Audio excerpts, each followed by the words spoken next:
A laid-back, low-slung Lenten Wednesday afternoon, folks and friends. Yours truly, Denise Osorio here for PTV News Now. Kicking off our afternoon stories at the hour.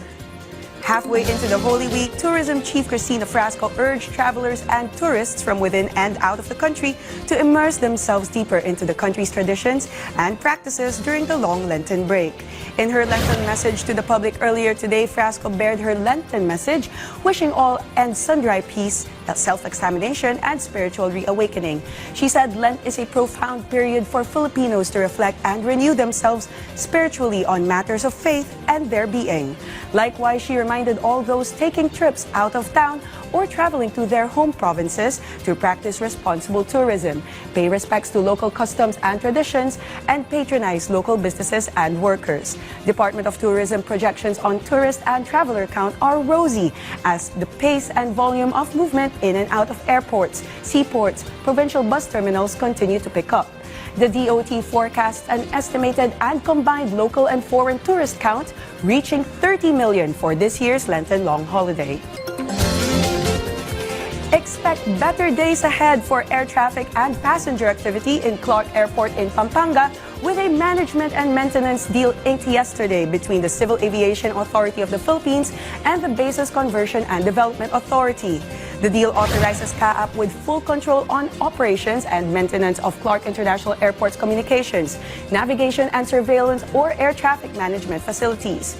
CAAP's appointment or designation to handle CNS ATM facilities assures safety and efficiency in the management of air traffic in and out of Clark International Airport. The CNS ATM system allows aircraft to transmit pinpoint locations for takeoffs, landings, and air traffic control.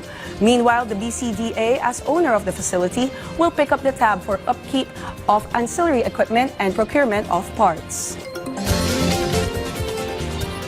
The recent discovery of natural biological processes to power and control devices from afar could help farmers maximize their yield. VOA's Kane Faribault fills us in with more. One of the biggest challenges for Mount Pulaski, Illinois farmer Tom Martin is understanding the quality of the soil in the fields where his corn and soybeans grow. It's one of the basics of our profitability, be able to know what's in our soils to be able to grow our crops. Testing in the past, for me, has been unreliable. That information influences how much fertilizer Martin might need to buy. But using technology to gather data deep in the middle of his fields, far away from sources of electricity and underneath growing crops blocking the sun's solar energy, Martin's biggest obstacle in analyzing the soil is powering devices that gather information. I look and see that if there's other new technology to help us do a better job at understanding what's going on in our soils. I knew that there was a need for more cheap and accessible and easy to use, basically, agricultural soil health sensors. Laura Jalliffe is a postgraduate research student at Northwestern University. She's been working on a device that doesn't need a battery and works almost anywhere, in any condition, day or night. It's meant to address the challenge of soil health sensing in agriculture. The microbial fuel cell Jalliffe works with is the creation of Northwestern University student Bill Yen. So all we're doing is we're putting a device there that can grab all these electrons that these microbes release, and then we're using that to channel into our electronic devices to create our source of power. Researchers first discovered microbes could naturally produce electricity as early as 1911.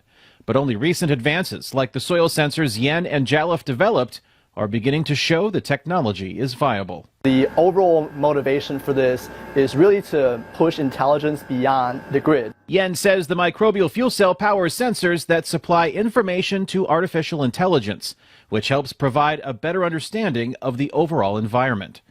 Yen's device is adapted for different soil conditions to get maximum use. The technology is simple to create, open source, and can be constructed using a 3D printer.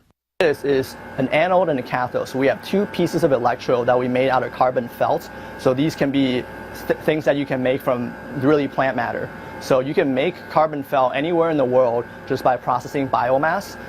The natural power of microbes doesn't produce enough electricity to power cell phones or personal devices. It only creates about 200 microwatts of energy. Making them bigger also doesn't create more power. You can't just make it twice as big, expect to get twice the amount of power.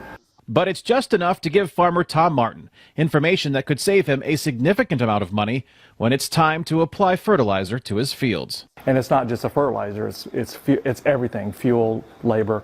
With the information the microbial fuel cell can provide, Martin isn't just helping his finances by reducing fertilizer use, he's also helping the environment. Kane Fairbaugh, VOA News, Mount Pulaski, Illinois.